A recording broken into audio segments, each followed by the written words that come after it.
On. We made it on. Look at us. We're like superstars over here figuring all that out. Well done. That's my first time. It's an honor to have you on here, man. Hi, Alana. Thanks for having us join you. Hello, thank you both so much for joining us for this conversation on Earth Day. It's such an honor to have you. It's good to be Real here. pleasure to It's a be with beautiful day you. on a beautiful planet. Yeah, well, Indeed. welcome. Welcome. I'm going to start with some really brief introductions for our community, and then we can jump right in. Well, welcome everyone. Joining us today here is Dr. Zach Bush, triple board certified doctor, physician, whose work bridges internal medicine, endocrinology, and hospice care with the focus on the microbiome and the deep interconnection between human and planetary health. He's also the founder of both for-profit and non-profit initiatives, including Farmers Footprint, all centered on the reconnection, rewilding, and regeneration. We're also joined today by John Kempf, pioneering voice in regenerative agriculture and founder of Advancing Eco-Agriculture. He also serves as a board member for Farmers Footprint, and John has dedicated his life to helping growers restore soil health and plant vitality through studying plant immunity, nutrition, and microbiome dynamics. I think it's really interesting how we get to have these conversations with both of these incredible thought leaders in this space who have been on their journeys from agriculture and health and focused on not just preventing harm, but supporting vitality and strengthening the intelligence of nature to restore our systems. So to open us up and set the tone and intention for the conversation today, I wanted to ask you both for our conversation today on our food systems should heal the earth. With food being the direct connector between humans and our environment, for both of you, when you hear the phrase, our food systems should heal the earth, what does that evoke for you? Go, Zach. Uh, uh, Increasingly it has pointed back to relationships for me. I think when I started out, I came from a very scientific framework of what that meant. And so I was after nutrient density and I was after the understanding of chemical herbicides and their impact on human biology and the impact on ecologies as we wipe out the metabolic. And so it came from a very scientific framework. And what I've discovered over the last 10 years of being in this space is that everything is about human relationships. And it's ultimately our failed relationship between Earth and humans that is driving the damage and extractive nature of our industries, including food industries, but then much broader than that, our clothing industry and how that drives agriculture and plastics, our fuel industries and how that drives agriculture to these monoculture, megatron energy systems and all of this. And so there's an increasing understanding that it's this breakdown of relationship at the bottom of the soil ultimately that is there. And so for me, when we say food systems, I think I'm starting to see that as a web of interconnected relationships of humans. And nature is going to do her food production all the time, everywhere, regardless of what we're doing. And she may be feeding birds and elephants rather than humans if we're refusing to receive from her, but she's feeding. And so just the sense that the nature is abundant always. The design of the universe within the intelligence of what we might call God is so profoundly abundant that the fact that we find ourselves in organizing ecosystems and economies around the concept of scarcity is a deep, deep wound in our relationship. So food systems need to start to be seen as a web of relationships back to Mother Earth, I guess. And Zach, why? It's just the very phrase of a food system and how should our food systems heal the earth?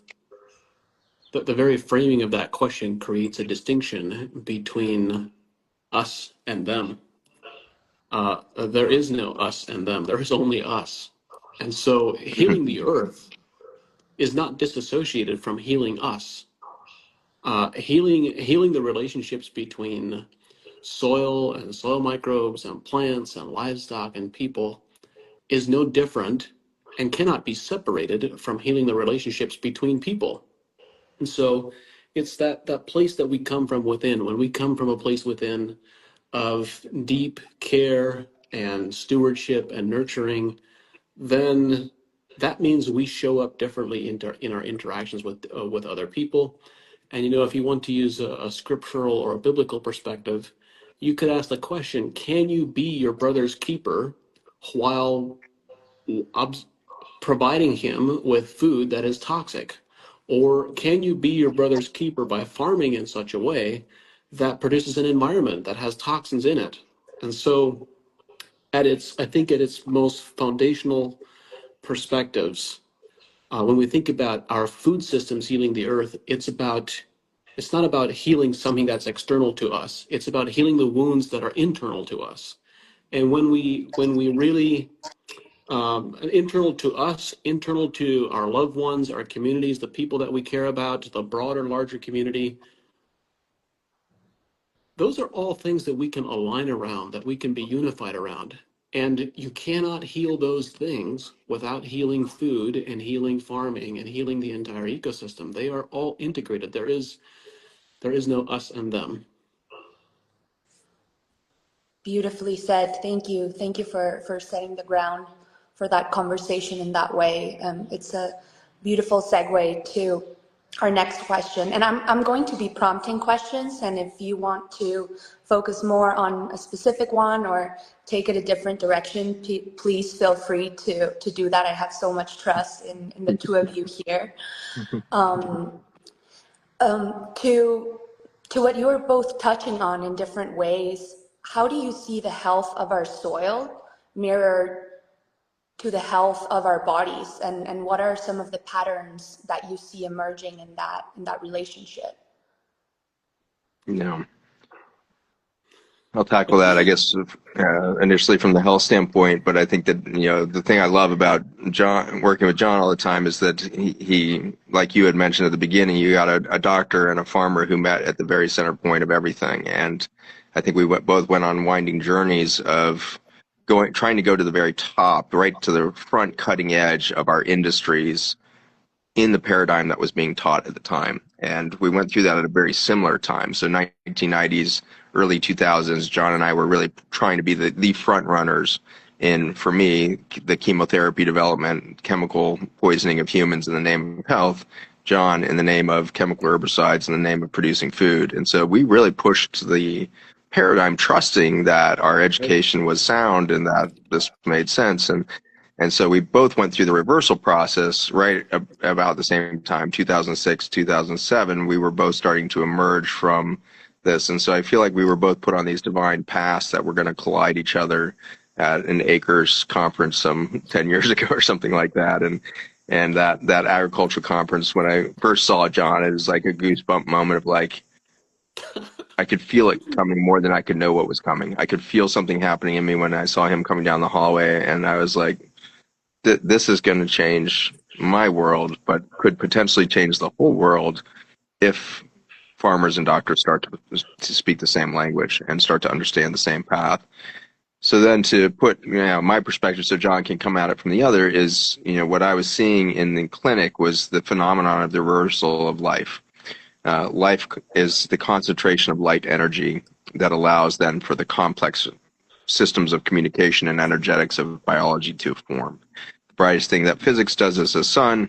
The brightest thing that the universe does is life. It's thousands of times brighter per cubic centimeter than nuclear energy.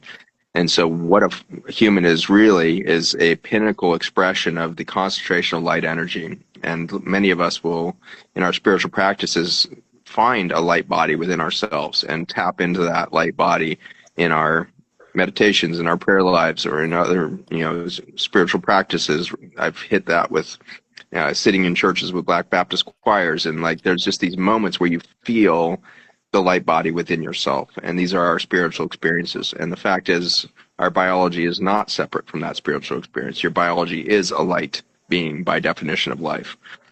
What happened in the 1970s is we started, really 1950s, we started large-scale antibiotic behavior. And so in the clinic, antibiotics were a phenomenon, but then we scaled that to animal production, and we're using 10 times more antibiotics per year in cattle and poultry and the rest than in humans. And then we 100x that when we started using antibiotics on soil systems that would end up as food residues and in our water. And so that journey prepared me to be the generation of doctors that would oversee the advent of the chronic disease epidemic that nobody could have imagined in the 1980s. And so 5 years after the advent of this massive antibiotic systems of the late 70s, we see the advent of obesity, diabetes, allergy, autoimmune disease, neurologic collapse, mood disorders, and mental health disorders.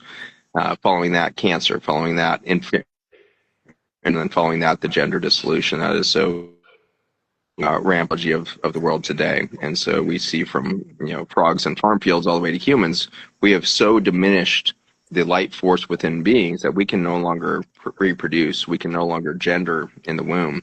And so this phenomenon that is currently being blamed on some sort of social movement is a biologic reality. And as an endocrinologist, I've been at almost this gobsmacking front row seat to the collapse of the endocrine function. The second half of my specialty is metabolism, endocrinology and metabolism. Metabolism was my whole entire study of mitochondria, which are small bacteria that live inside of our cells. So not surprisingly, when you start to add antibiotics to an environment, the mitochondria diminish at the same rate that the number of microbes in your gut diminish. And so we were literally losing the powerhouse. We're losing the lights to humanity over my career.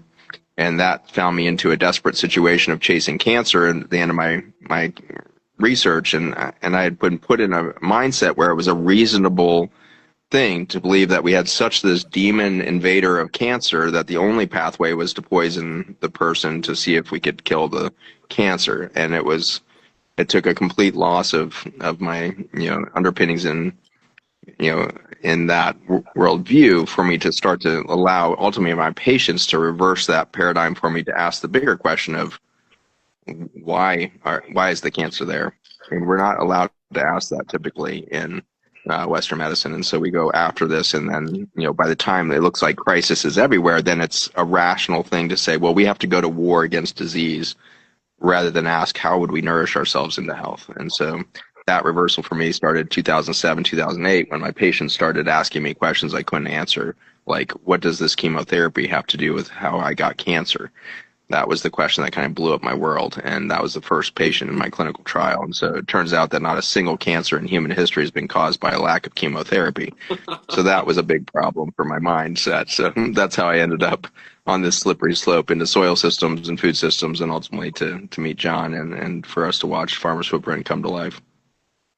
Zach, I didn't realize that we had such parallel pathways and almost on a parallel timeline. It Thanks for was. pointing that out. That's an intriguing story. Yeah.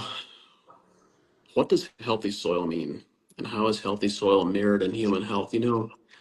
Zach, you stated it already so eloquently, but historic mainstream agriculture for the last half a dozen decades or more has viewed soil essentially as being a substrate and being equally, you can replace soil with sand or peat moss or some entirely lifeless media. In some cases, we would intentionally, deliberately sterilize it to have a lifeless media. That is, that is the, if you will, the chemotherapy or the antibiotic version of agriculture. And what we are coming to learn about soil, fundamentally, healthy soil is alive. And the degree of health that a soil has corresponds to its degree of aliveness, to the amount of the quantity of life that it has in it, and the quality of life that life experiences. And so, as I'm of course very interested from an agriculture and from a farming perspective of collecting the data and trying to understand how can we provide economic incentives to growers to shift and to embrace a living soil. And so on the pathway to achieving that outcome, we are measuring things like the phytonutrient profile of plants and the microbiome of plants. And it becomes very obvious that the one that when you start really studying soil biology and what is happening with soil, what's happening with plants. In our bodies, and Zach, you can correct me, you know this better than I, but we have what, something like 10 times more microbial cells in our bodies than we do human cells. Well, the same thing is true of a plant. When you start looking at a plant closely and looking at its associated microbiome, all of a sudden it becomes very difficult to tell where the microbiome ends and where the plant begins, because they're so inextricably intertwined. They are really one. And so healthy soil is soil that is filled with life. Healthy plants are plants that are filled with life. And when you think about that, exactly as you described, Zach, it really calls into question our mainstream agricultural approaches of the last 70 years of trying to destroy forms of life that we perceive as causing us harm. Yeah. And just to like kind of cycle back on that, because it's so profound how these things web together here. But you know, the amount that's actually human in your body is probably less than 1% when you start to really calculate the mass of it, because you've got somewhere around 70 trillion human cells that's then fed by somewhere around 1.5 quadrillion bacteria. But what's never been actually well counted, because it's such a challenge from a genomic standpoint, is how many fungi species are there. And when you get into the fungi, you're probably in 500,000 species. So you're at 40,000 species of bacteria, 500,000 species of fungi, tens of thousands of species of protozoa, parasites, and all of this is a healthy soil system. We've demonized portions of those. We've demonized bacteria for a long time. Then we demonized, yeast and mold and fungi, and basically and viruses, like everything that's ever happened in nature. Humans have managed to say, this is killing us. This stuff is dangerous. We got to kill that. For some reason, we are so divorced from nature, and it's this kind of fundamental abandonment disorder in our subconscious that makes us believe that everything in nature must be against us. And this plays out in our society. How is it possible that we're all against each other? We're all freaking humans.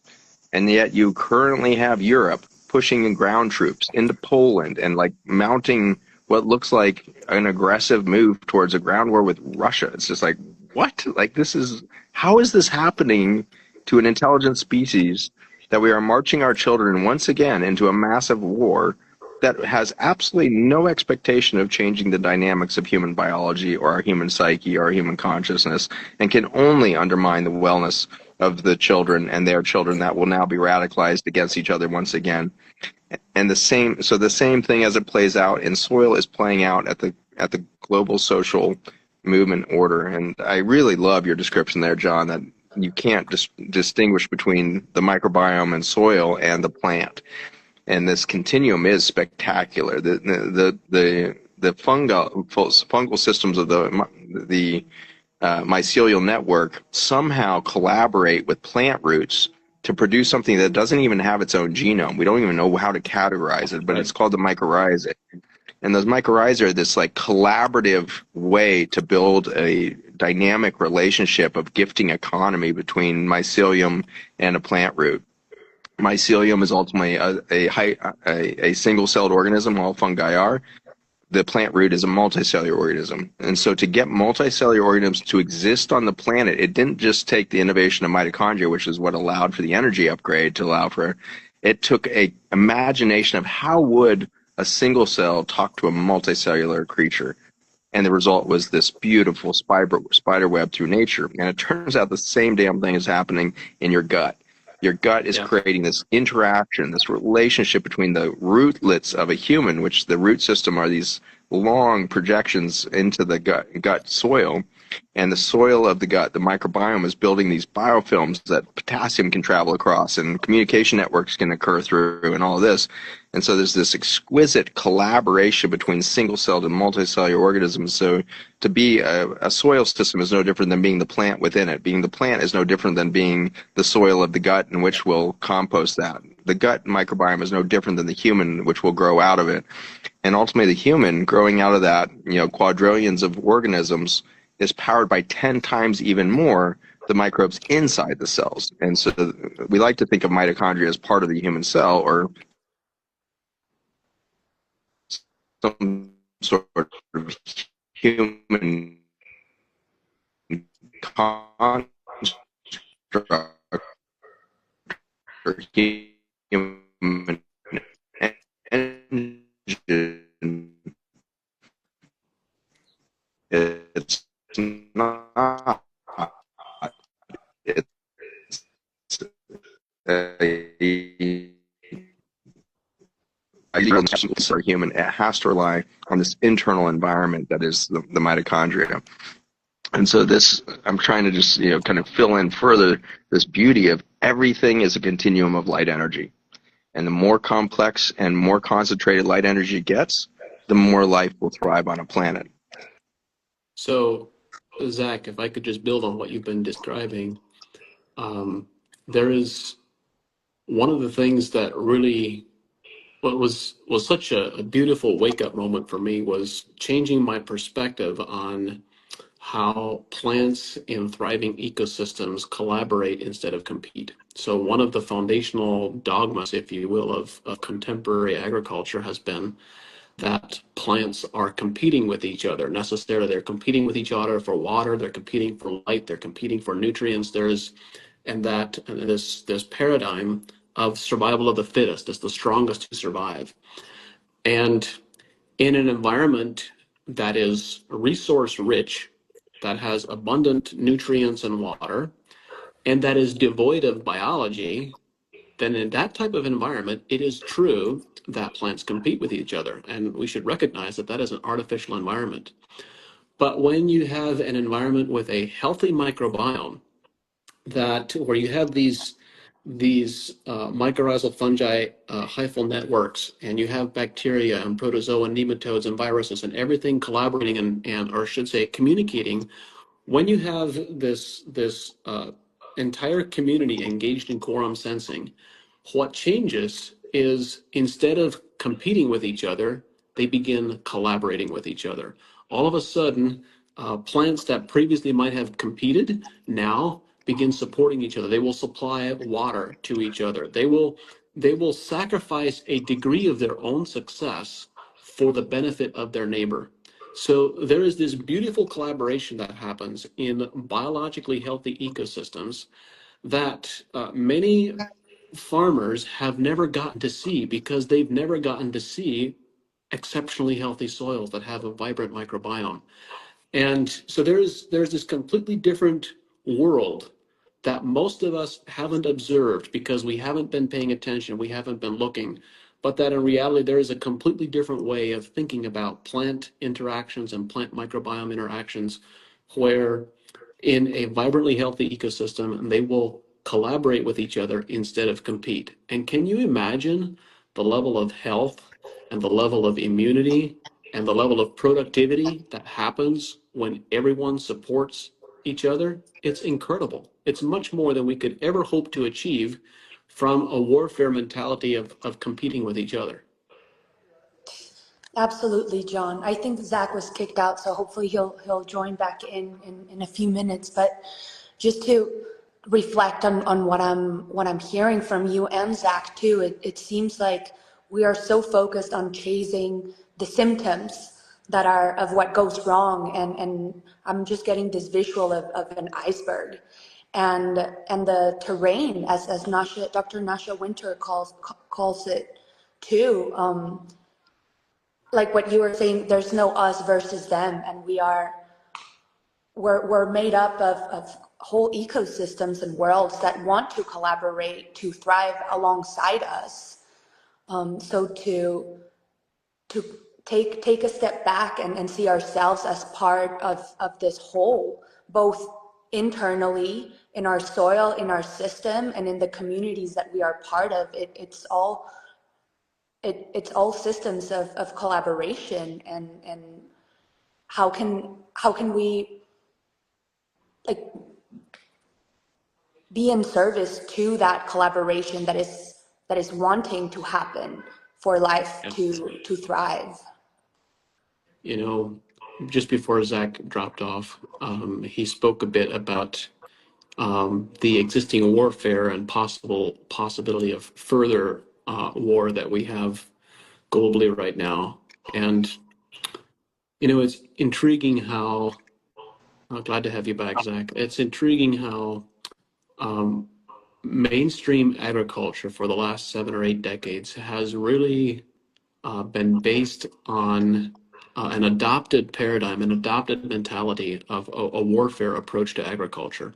You know, when you think about farming from its foundational level, I'll speak for just a moment in the North American context.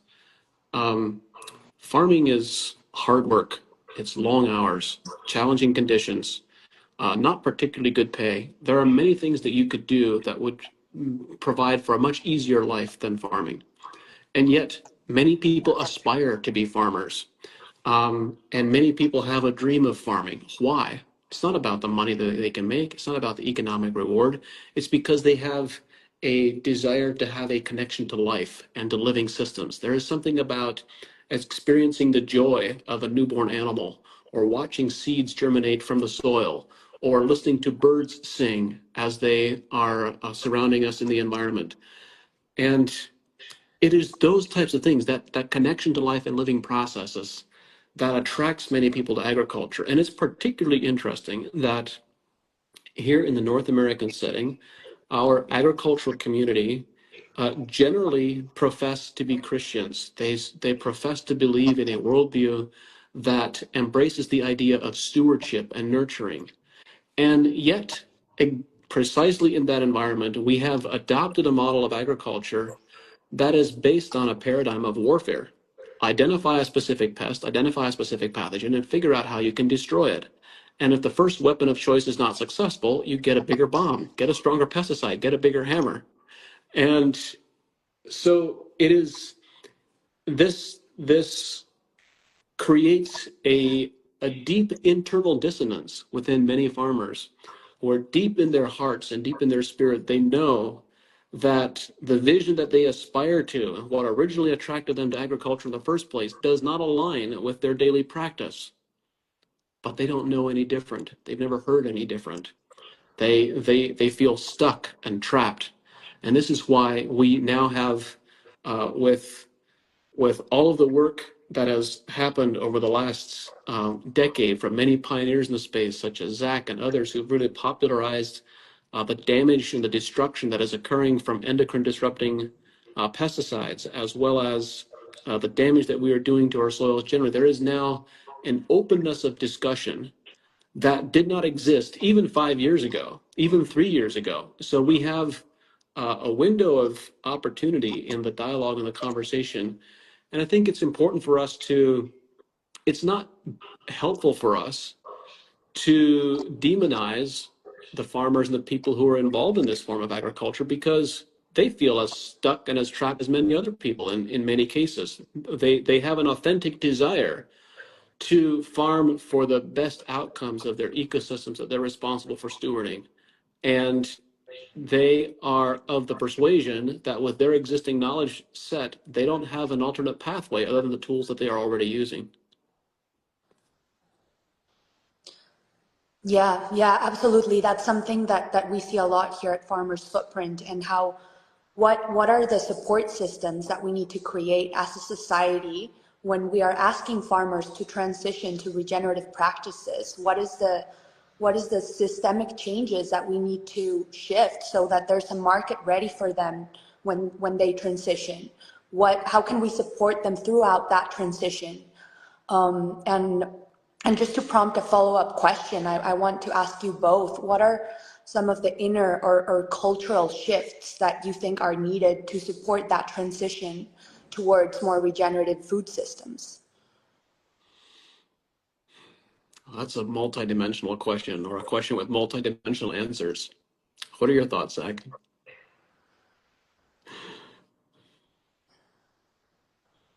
You're muted, Zach. Got me there. Yep. In some ways, the crisis is actually a system of unintentional consequences to things that sounded like a good idea in the 1960s and 70s. And so the chronic problem with government and bureaucracy in general is that it's very difficult to change directions once you've started a direction. And it's because you have lawmakers that are signing up for 2-year, 4-year, 6-year stints in local to federal government systems. And it's very difficult to maintain a long-term view of what's going on and where you've come from. So when you don't know where you've come from and you don't know where you're going, the now turns into just a series of, maintenance of what existed before.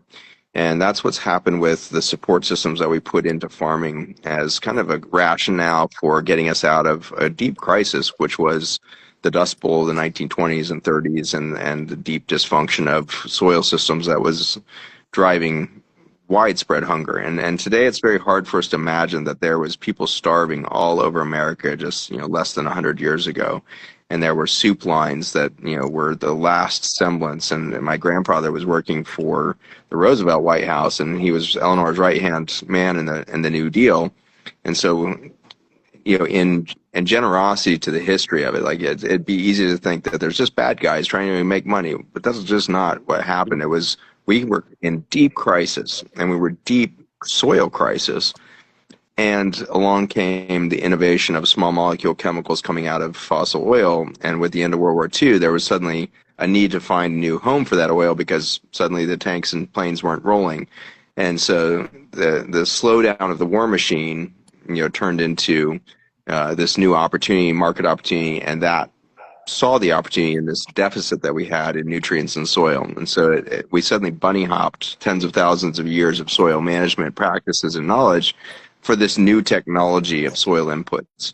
But they were expensive. And so farmers were supported by government through subsidies. And it was really the subsidy programs that now have farmers stuck. And not only does it have farmers stuck, it has consumers stuck. And not only does it have consumers stuck, it has a healthcare system in crisis. And so the unintended consequences kept rolling over the last 50 years of farm subsidies that said, hey, let's just give farmers extra money. Even if they're losing money with every crop they harvest, we can buoy that up by giving them subsidies that we're gaining off of the oil industry or off of other industries. And those subsidies set us up for a situation where it would be cheaper to buy Doritos, which is a highly processed, high chemical input, high demand thing, than it is to buy a potato. And so that is, you walk into a grocery store, and I think one of your first questions would be like, how is this the reality? How is the produce section the most expensive part of a food system? Like, that doesn't make any sense, because the amount of energy that it takes to turn corn and soybeans and everything else into the myriad of chemicals that create the artificial flavorings and the natural flavorings and everything else that are put on everything, not to mention the artificial constitution of the carbohydrates. We went from fructose in apples and corn to high fructose corn syrup that can't even be handled as a carbohydrate in human biology. It has to be used as a triglyceride, and it causes inflammation, blood vessels, and everything else. So it doesn't actually even turn into a fuel once it's chemically converted to high fructose corn syrup. So we take fuel and turn it into non-fuel and then sell it for cheaper than the actual fuel. And so it's the most bizarre situation economically, and it was set in motion by these subsidies. And unfortunately, the farmers have been super screwed by it, because the banks decided, well, if we're going to loan money to farmers for their inputs in the spring, we better have some insurance. And so the government better insure these crops, because there might be another drought like we had in the 1920s, and we don't want to be on the hook for that. So the USDA comes along and says, you know what, we'll create an insurance program, which is not an insurance program. It's another form of subsidy in the form of basically a handout to farmers to plant predictable crops that require a predictable amount of inputs. And so now, to get your loan from the bank to get your inputs, you have to have USDA crop insurance. But if you go and say, I've got this plan, I'm going to go regenerative organic, I'm going to go zero inputs, I'm going to get 5 species of animals traipsing around, 32 species of cover crops, and I'm going to do this phenomenal thing. I'm going to create a freaking Garden of Eden in 5 years. Suddenly the banks are like, I'm sorry, we don't have a Garden of Eden plan. We have a chemical input plan, and if you don't have USDA crop insurance, we can't actually loan you the money, so you just don't fit our model. I'm sorry. And so you have farmers that cannot access the capital, and they're stuck. And so when you ask what is the support, in some ways we ought to tear down the support systems while coming along to share the risk with farmers for real. Farmers can't be put on the hook for this entire thing. We have created a planet that is so dynamic right now. The risk of every piece of energy is so disrupted in this transition phase that we're in. It's been popularized as global warming or climate crisis. I think it's actually just a natural rebirth cycle of Earth in a lot of ways.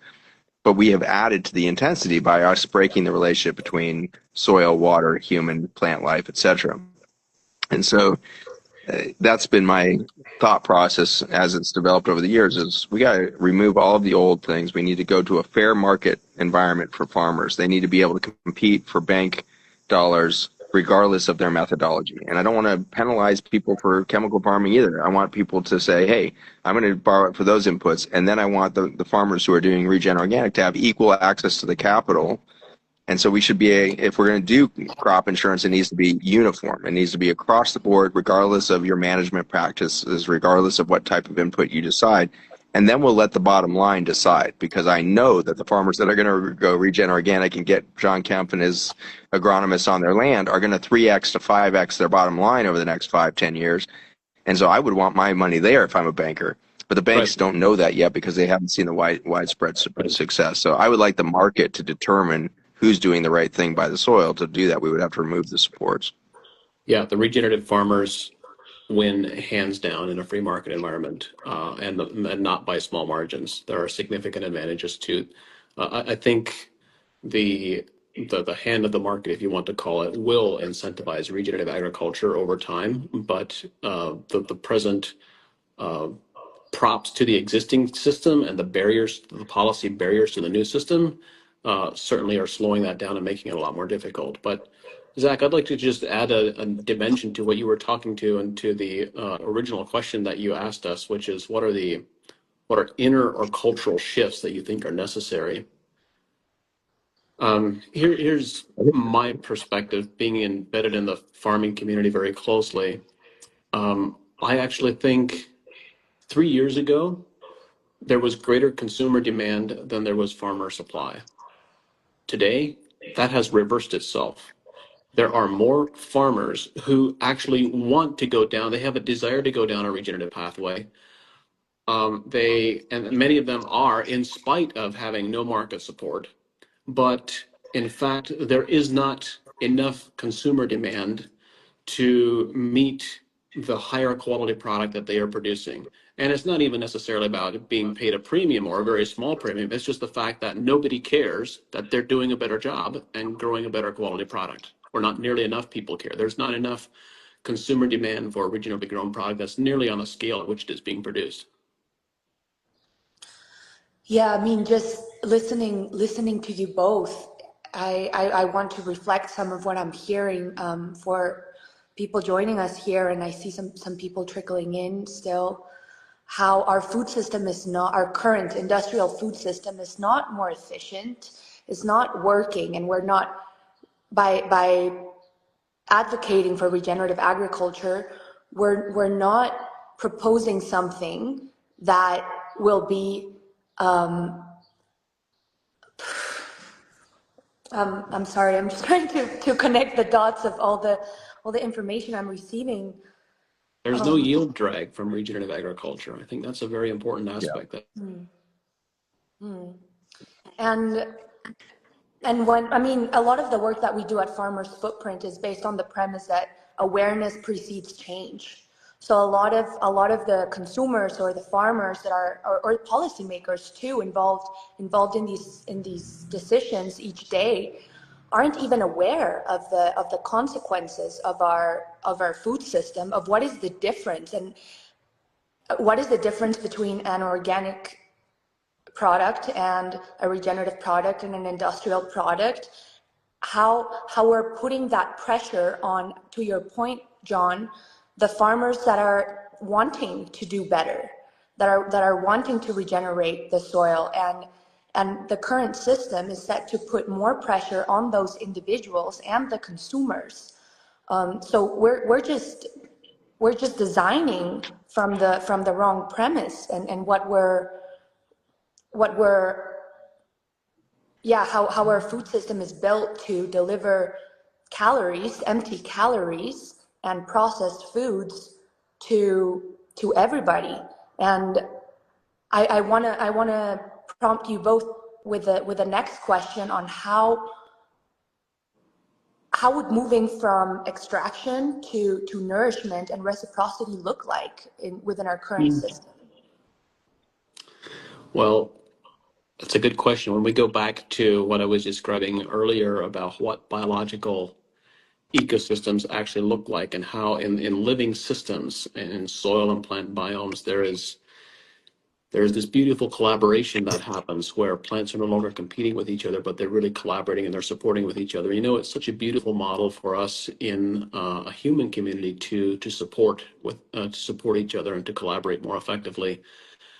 And right now, the Zach said some words a few moments ago that were very important, and that was that we are once more, or we have the possibility of once more expecting our farmers to do more, asking them to do more. When it's really, if we want to, I mean, the reality is from a macroeconomic perspective, it is. It's remarkable. I think I might even use the word pathetic. It's pathetic that our farmers are consuming their equity and they can barely survive and make a living farming, and then we're asking them yet to do even more. And so uh, there is this need for a fair trade component. What we need is we don't need regenerative verified farms. We don't need more farms that are growing food in a regenerative manner. Actually, we do need that, but that's not where the emphasis needs to be. I think the emphasis needs to be that we need regenerative supply webs. We need regenerative supply chains that have this fair trade component where the with a fair trade component, they are compensating the farmers fairly and reasonably and well for producing a high quality product. If that happens, and we have this fair trade component from a food perspective, CPG perspective, and so forth, then all of a sudden that solves for the entire supply chain. That solves the foundation because right now, instead of a collaborative relationship, we have this extractive relationship uh, with both uh, input suppliers who are supplying inputs to farms and also offtake people who are buying from farmers. And their margins are fixed, their margins are constant. They're going to make money whether the market goes up or down. But that's not true for the farmer. The farmer is treated like a commodity producer. And as long as we treat our farmers that way, then we should expect them to produce the lowest quality product as cheaply as possible because that's precisely what we are incentivizing. You achieve what you incentivize. And if you're incentivizing cheap food production with no consideration for quality, that's precisely what you will achieve. Yeah. So you're, And I would say, sorry. go ahead, Zach. Then if you extend that out to the human health side, you can see the fallacy of economy, which is we currently report something called gross domestic product, GDP. The irony of that is that you would think that it would take productivity to drive product. And so I would like to move into government and force all economies worldwide to start reporting gross domestic productivity rather than product. It's a very subtle shift in the language, but the metric would radically change. It would mean that we can no longer count any healthcare spending as productive because every time you spend $1 on healthcare, you're undermining the productivity of the people that are being served there. So you Does can't that start mean you can measuring also our safety. does that mean you can also no longer measure Superfund sites and you can only measure forest once they're destroyed? Exactly. And so when you take the healthcare out and then you say, well, we're also going to measure the productivity of your soil, not and the food that's produced in it. And now you got a different metric altogether. And so no longer is it bushels of low quality dead, corn that's going to be turned into poor quality chicken feed for chickens that are dying that will end up as your chicken salad that is full of so much stress that you will go into a panic attack and think that there's impending doom in your life 2 hours after eating your chicken. That's currently what the healthcare and food system is delivering to us. And so when you start to reevaluate global economies with global productivity rather than product, we will start to measure the correct things. And that is exciting because it's such a simple shift that we could all do together. Every country could suddenly be responsible for the wellness and productivity of their land and the peoples that would grow out of that. And so that's one of those subtle shifts where I think that, when you ask what are the social cultural changes, we have to start measuring something that's relevant to our survival as a species. And the amount of cash in people's bank accounts is a completely irrelevant thing. And I have a lot of evidence for that. It might seem obvious, but I've got a lot of evidence for it because I was a hospice doctor for 4 years and I was admitting 80 patients a week to die. And I did that for 4 years and never heard a single one of those thousands of deaths tell me what their bank account balance was. Not a single one of them ever mentioned how much money they made in their paycheck. Not a single one of them actually even mentioned their job description to me. Not a single one of them told me what their industries were. By and large, they told me what their favorite meal was, the memory of a grandchild sitting on their lap, the moment they fell in love for the first time. The moment they went on this epic journey in Europe and they got to taste a croissant in the streets of Paris for the first time. They are having this flashed back memory of the beauty of their own life, and the bank account never enters the equation. And so ultimately, we are measuring metrics that have absolutely no relevance to you on your deathbed or economies in their productivity for humans. And so when we start to think about change, we have to start to really realize that we are all living our lives every single day by metrics that are killing our planet. And for that, we keep rewarding, like John was saying, we're rewarding farmers for doing the wrong thing. We're rewarding VCs for doing the wrong thing. We're rewarding, whatever you want to think of, any industry, just fill in the blank, cell phone companies, whatever. We're rewarding people for doing the wrong thing over and over again. Being played, ultimately, by our own active hallucination that we call humans. Based in reality. It is a hallucination of reality that's now compounding in its severity because we now have OpenAI. OpenAI, ChatGPT is an entire system of intelligence. It shouldn't be called artificial because it's just damn intelligent. It is an intelligence system based, and you can go ask Sam Altman, go talk to these guys. How did you build it? We built it on natural language systems. An NLS, a natural language system, is the last thing you would ever want to build intelligence on because it's built on the written word. Written words are abstractions that mean absolutely nothing until a society agrees that the word GDP is important to it, or the word sparrow is important to nature, and it defines a bird with that shape and all that. So it's an abstraction of nature. And so when you have a species that's hallucinating for hundreds of years, and we build a massive body of written language that describes all of our beliefs, all of our paradigm, everything we've ever created, and then you base an intelligence system on that abstraction, every time you chat GPT something, you are looking at the hallucination of the collective human intelligence. And so we are compounding the hallucinatory belief system of a species that has forgotten how good it feels to take off its shoes and walk in grass and walk in wildflowers and smell morning dew on real soil. That is an intoxicating smell. We would solve mental health problems overnight if people felt what it felt like when birds sing in the morning to open the respiratory pores in the trees that they're nesting in, which just got evidenced recently. The bird song in the morning is opening the respiratory function of trees. Nature is so freaking beautiful. And when did we lose the belief that human song and human art wasn't the highest form of contribution that we would ever do? When did we lose sight of the beauty that we would create? And when are we going to start measuring gross domestic beauty? And what are we really producing? Because when I drive through streets today, our houses are ugly, our cars are ugly, our built systems are pathetic, highway systems demolished ecosystems so that we can get to the airport faster. It's just so ugly, which is a demonstration that we are outside of nature in our current design of human society and systems, because nature has never created something ugly. Fires are freaking beautiful. Tornadoes are beautiful. Her most destructive forces are some of the most beautiful things you will ever lay eyes on. And then that seedling popping out of soil, it's just insane. And then you look through a microscope and you find out that it's sacred geometry all the way to the atomic level. And then you get a telescope and you look out into the cosmos, it's sacred geometry as far as you can see out into the cosmos. We are a pixel in a state of flow of beauty that flows from source to its manifested beauty every single day in more and more spectacular ways.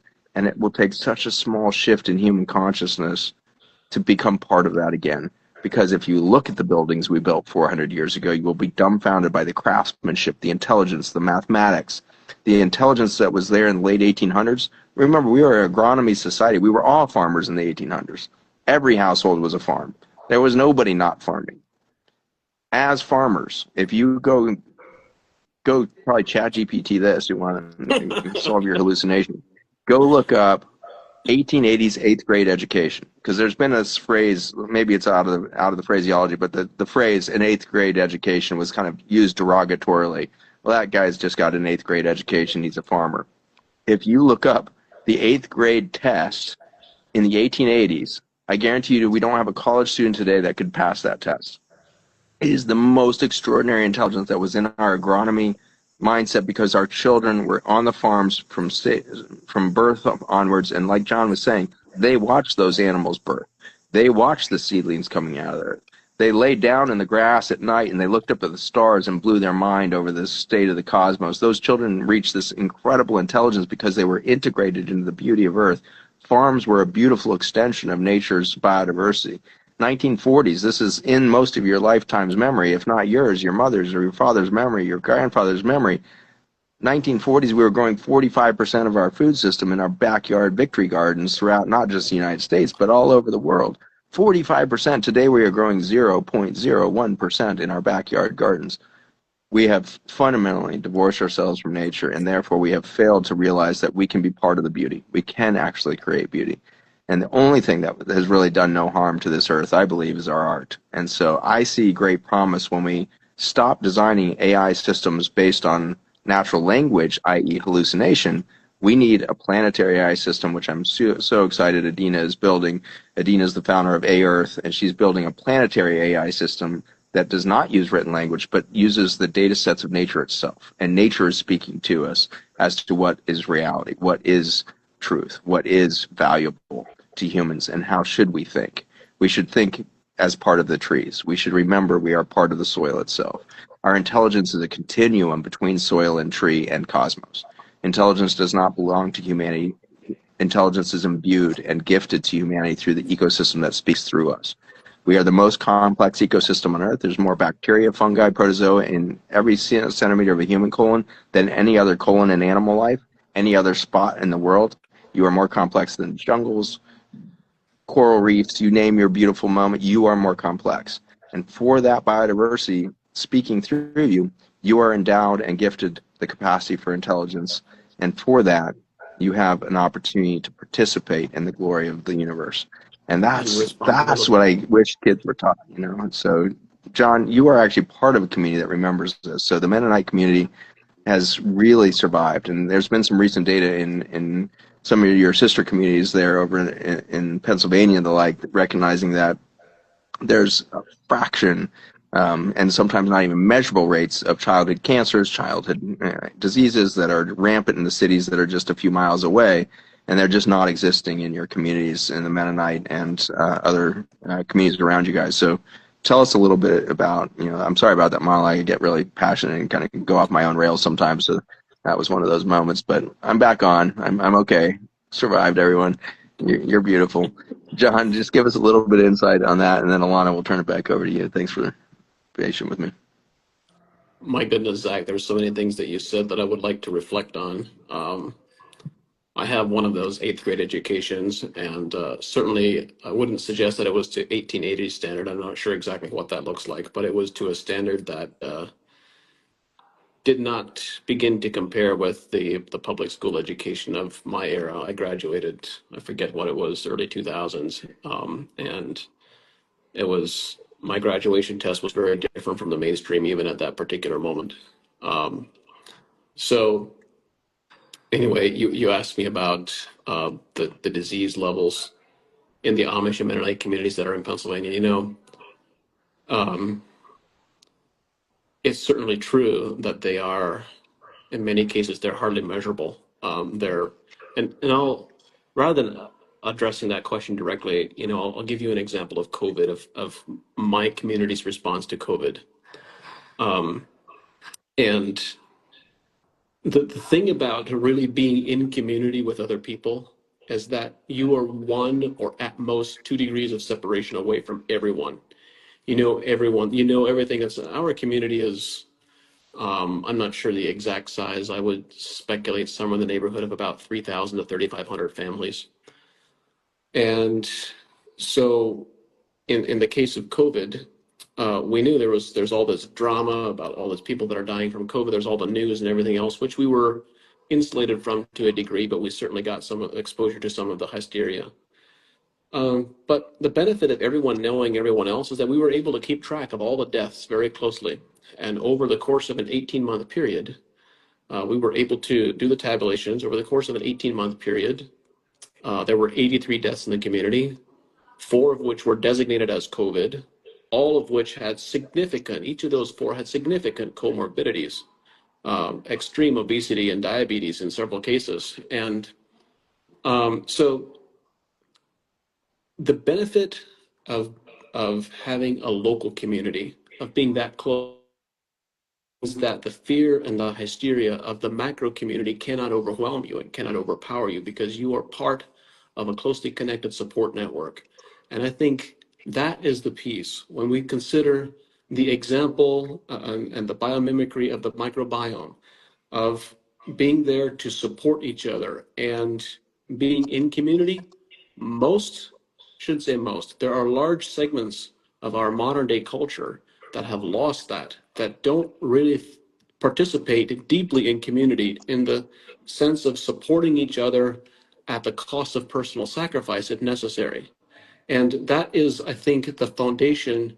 If we want to heal ourselves, coming back to where we started this conversation, we want to heal the earth and heal ourselves. A foundational aspect of that is being in community with other people. And being part of a community is not about what you can receive, but about what you can contribute, and then contributing fully whatever your talents and skills may be.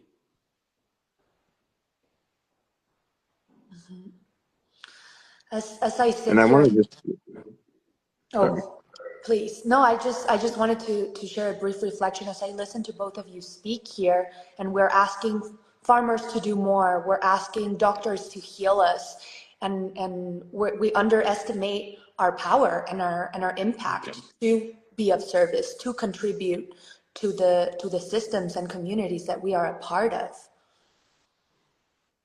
Yeah. Yeah, And we've spoken a bit about the things that we didn't know historically. What is different today is that there is such an abundance of available information. No one can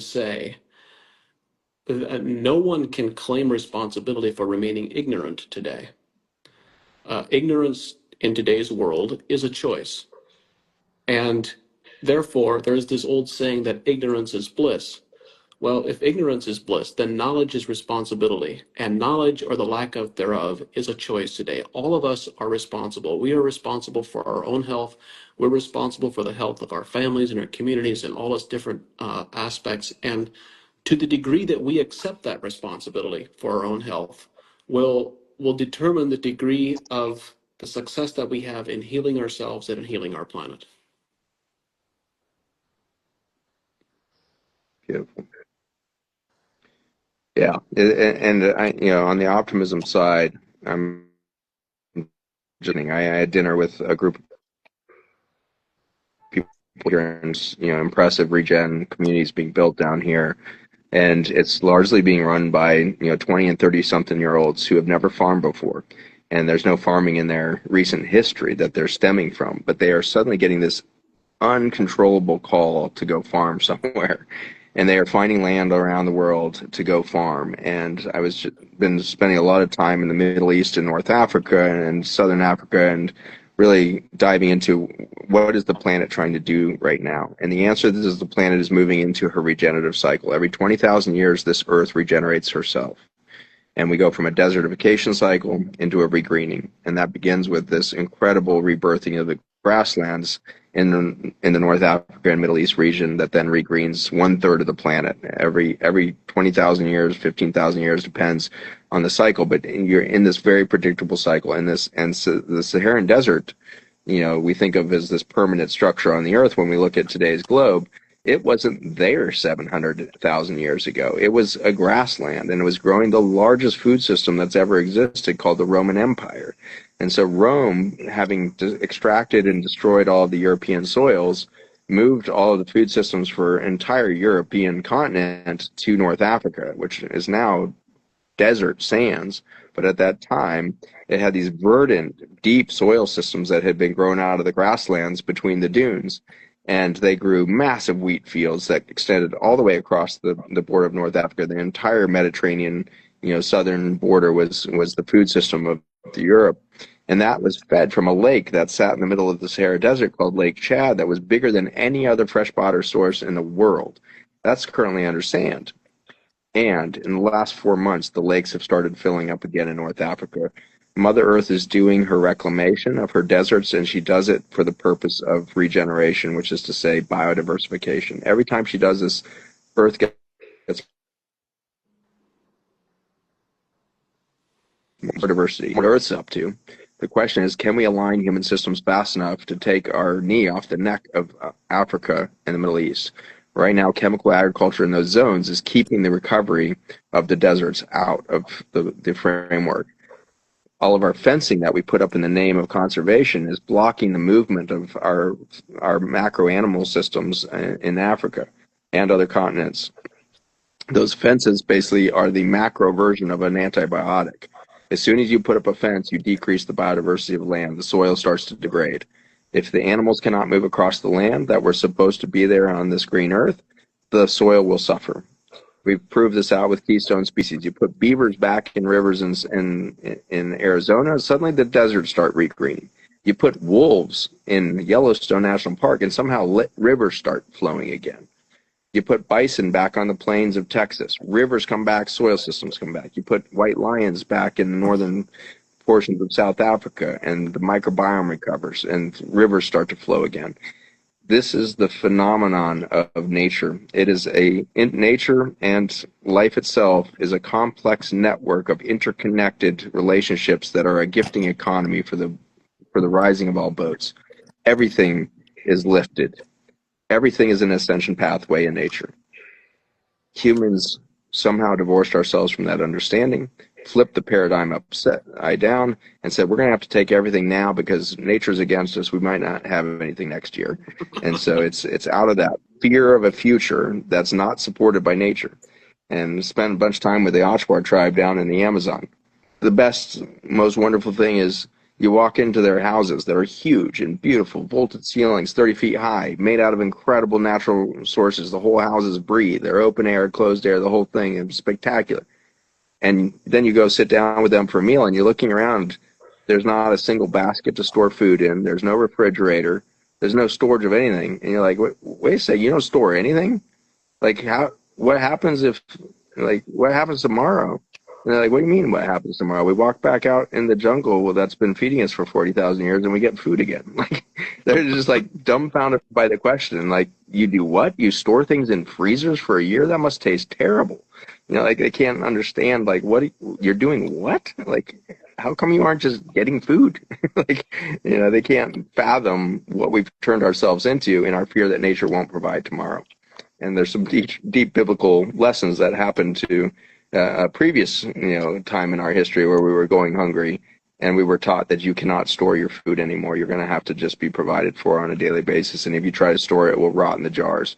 That was the manna and the stories of the deserts in the Middle East and North Africa at the time of pre-Judeo-Christian times. But there was this history there of the peoples that had also forgotten that they were provided for daily, and they had to be retrained.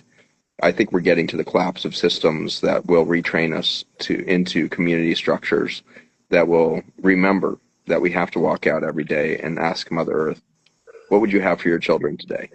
What would you gift us today? Because I think you do care. And this is a mother that knows how to nurture her children. And when mothers in the most abject communities that we've been working in Africa find out that they can plant 10 perennial food producing trees that will produce food every year for the next 7 or 10 generations, their minds are blown. And these mothers suddenly realizing that they weren't expected by nature to be single mothers coming out of abusive relationships, trying to raise 4 children on less than $400 a year. They were mothers that were children of the mother. And when they find out that Mother Earth is there to take care of their children more effectively than they can in their poverty, the concept of poverty goes away. And suddenly, within months, they're growing seedlings to share with their neighbors. And they're like, you can't believe this story. Like, look at these things growing in my yard. They're going to start feeding us every single year forever.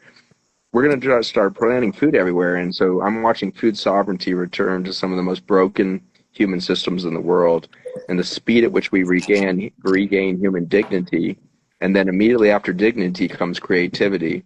And from the creativity comes new economy. We need to begin that again in the West and in these wealthy cultures that are living in this hallucination economy, hallucination realities of natural language belief systems, and start to really feel instead of talk. We got to stop talking so much, and we just need to start to feel what it feels like to be alive. And then our intuition will kick back in, and our creativity will follow quickly. Amen. Amen, Zach. Thank you so much for leaving us in such an inspiring note. Just to wrap us up, John, Zach, thank you both so much for joining us today in this conversation, and everyone else who tuned in. It is Earth Day today, and this is how we bring awareness to Earth Day at Farmers Footprint through hosting some of these conversations. We're working on reconnecting our agricultural and health systems. A lot of the ways that we do that is just getting farmers and doctors to start speaking to each other, talking to each other. And again, for all of us who are not farmers or doctors, but are eaters, we can't give up our power and expect doctors and farmers to solve it for us. As John said, it takes a food web, it takes a community, and we need to realign with nature and harmony to be in service to that. So if you feel inspired after these conversations, please, and you're in a position where you can donate, please go ahead and do that. We will be hosting other conversations throughout the day. The next one is at 5 p.m. Pacific, and thank you both so much. We're looking forward to continuing this conversation. Thank you Thank so you. Thanks for much, being John. here. Thanks so much. And to the community, I just want to encourage each of you on the funding. I just want to give some reflection of how much of a joy it's been seen the last 7 years. So we raised $5 million to get this global project started from donors all over the world with an average gift size of $33. $5 million has changed the entire global matrix of this whole discussion, and we're ready to compound our efficacy now with aligning with family offices and the rest in this recent last year to really accelerate our impact. But I want to really emphasize to each of you that $33 a month just is a game changer for these programs that are running this. So it takes so little money ultimately to seed nature. And I love that because that's how nature works. You put a little seed in the ground and a freaking tree grows out of it. And I feel like that's what's happened with the many seeds that you guys have put in to the ground with us in these $33 contributions. So if you can do $33 a month, make that commitment to Alana and team, it just supercharges our team to see that runway broaden and the fuel put in the tank for these incredible stories to fly further and with more efficacy. So thank you all for your continued support over the years. It's been so moving, and we know we wouldn't be where we are today and our sense of hope without every one of you being part of that community and the interconnected intelligence that's running through all of us. So thank you so much. Alana, you've been such an inspired leader these last couple of years. I'm so amazed by you and your entire team. What a dedicated group of humans, and you guys are just have made it through so much adversity in these last couple of years, and you have done it with such aplomb and grace and just deepest gratitude. Thank you, Farmers Footprint team. Thank you, Project Biome. Thank you, all of you, for making it real. Thank you, Zach. Thank you, Zach, and thank you, everyone who might be inspired to donate today or is already a supporter of our work. go check out the Garden Club in our Mighty Networks community. We have a really in-depth course with resources on how to grow food in your backyard. We're also working on a glyphosate pesticide awareness campaign that is going global this year. And you can check out all of our other programs on our website. We have some really exciting efforts launching this year, so stay tuned. And thank you everyone for joining us today. Bye, Zach. Thank you so much. Thank you so much, Lana. Thank you all.